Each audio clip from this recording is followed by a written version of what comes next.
బేసిక్‌గా చాలామంది క్లయింట్స్ ఒక అడ్వకేట్‌ని పెట్టుకున్న తర్వాత కేస్‌లో పురోగతి లేదు. అంటే గ్రోత్ లేదు కేస్‌లో. అలాంటి టైమ్స్‌లో అడ్వకేట్ మాకొద్దు వేరే అడ్వకేట్‌ని పెట్టుకోవాలి అని అనుకుంటుంటారు గానీ ప్రాసెస్ తెలీదు. అసలు అడ్వకేట్‌ని మార్చాలంటే ప్రాసెస్ ఏంటి మేడం?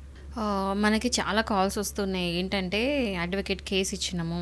2011లో ఏసినారు, 2012లో ఏసినారు.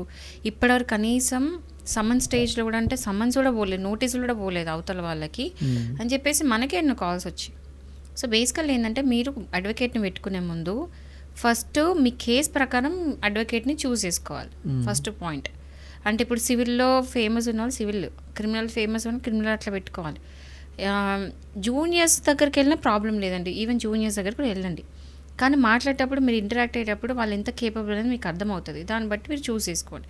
చూస్ చేసుకున్న తర్వాత ఒక కేసు ఇచ్చిన తర్వాత కేసు ఫైల్ అయిన తర్వాత వదిలేస్తారు చాలామంది. ఇంకా కాల్ చేయరు, కలవరు, కేసు ఇచ్చినాం కదా వాళ్ళే చూసుకుంటారు అన్నట్టు వదిలేస్తారు. అట్లా ఎప్పుడు వదిలేయద్దు. ఎవరైనా సరే కేసు కనుక ఇస్తే ఎప్పటికప్పుడు ఫాలోఅప్ చేసుకోండి. ఏమైంది సార్ అని చెప్పేసి అడుగుతూ ఉండాలి అడ్వకేట్స్ని. ఓకే, సో ఇదంతా అయిపోయిన తర్వాత ఇప్పుడు మీరు అడిగే క్వశ్చన్కి వద్దాం. చాలామంది ఇప్పుడు ఒక అడ్వకేట్ని పెట్టుకున్న తర్వాత వాళ్ళు సరిగ్గా చేయట్లేదు, అదేం గ్రోత్ లేదు, సో ఈ వేస్ట్ ఇంకా అడ్వకేట్తో ఇంకా ప్రొసీడ్ అయ్యి వేస్ట్ అని చెప్పేసి వేరే అడ్వకేట్ దగ్గరికి వెళ్దాం అనుకున్నప్పుడు ప్రాసెస్ ఏంటంటే ఎన్ఓసి తీసుకోవాలి, నో అబ్జెక్షన్ సర్టిఫికేట్ తీసుకోవాలి. సో దాని ప్రాసెస్ ఏంటంటే ఏ అడ్వకేట్ అయితే దగ్గర మీరు అంటే మార్చుకోవాలనుకుంటున్నారో అక్కడికి వెళ్ళి అడగాలి. అక్కడికి వెళ్ళి అడిగిన తర్వాత వాళ్ళు ఒక వకాలత్ మీద ఎన్ఓసి అని రాసి వాళ్ళు సంతకం పెట్టిస్తారు. సో ఆ వకాలత్ తెచ్చుకొని మళ్ళీ ఎవరైతే కొత్త లాయర్ని పెట్టుకోవాలనుకుంటున్నారో ఆ కొత్త లాయర్కి ఇస్తే సరిపోతుంది. ఇది ప్రాసెస్.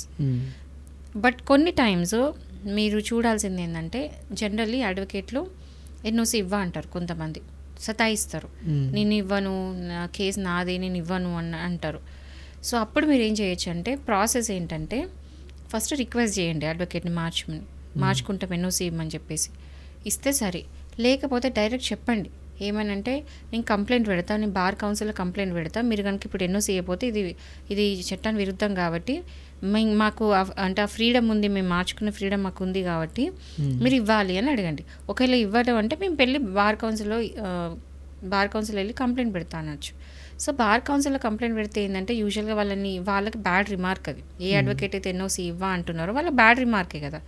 సో అట్లీస్ట్ మీరు అట్లా అన్ని చూస్తే వాళ్ళు భయపడైనా మేబీ ఎన్ఓసి ఇస్తారేమో. అంత కంప్లైంట్ ఇస్తా అన్న తర్వాత కూడా వాళ్ళు కనుక ఎన్ఓసి ఇవ్వకపోతే మాత్రం నిజంగా వెళ్ళి బార్ కౌన్సిల్లో ఇవ్వచ్చు. ఒకవేళ లేదు ఇంకా ఈజీ ప్రాసెస్ కావాలనుకుంటే మాత్రం ఎవరైతే కొత్త అడ్వకేట్ని పెట్టుకున్నారో ఆ కొత్త అడ్వకేట్ ఒక పిటిషన్ వేయొచ్చు, ఒక అఫిడవిట్ ఫామ్లో వేయొచ్చు. అఫిడవిట్ ఏమని వేయాలంటే ఇట్లా మేము చేంజ్ ఆఫ్ లాయర్ మేము మార్చాలనుకుంటున్నాం అని చెప్పేసి ఏది రీజన్ అయితే మీరు పెట్టాలనుకుంటున్నా ఆ రీజన్ పెట్టి కొత్త లాయర్తో నేర్పించుకోవచ్చు ఒక అఫిడవిట్ లాగా. అప్పుడు ఆటోమేటిక్గా జడ్జి గ్రాంట్ చేసేస్తారు. అంటే ఇది మాత్రం జడ్జి డిస్క్రిప్షన్ మీద ఉంటుంది. అంటే జడ్జికి వెళ్ళి మనం చెప్పుకోవాలి ఇది పరిస్థితి అని. సో అప్పుడు జడ్జి గారు డిసైడ్ చేస్తారు కొత్త అంటే ఏదైతే ఆన్ రికార్డ్ అంటే కౌన్సిల్ ఆన్ రికార్డ్ ఎవరైతే ఉన్నారో ఈ పేరు నుంచి ఈ పేరు మార్చు అని చెప్పేసి చెప్తారు. అఫిడవిట్ ద్వారా పాత లాయర్ నుంచి కొత్త లాయర్కి మీ పేరు మారిపోతుంది. సో ఎవరైనా సరే మీరు ఇట్లా అడ్వకేట్స్ కనుక ఇబ్బంది పడితే మీరు బార్ కౌన్సిల్లో కంప్లైంట్ ఇవ్వచ్చు. సెకండ్ థింగ్ ఇస్ ఎన్ఓసి ఇచ్చుకోవచ్చు.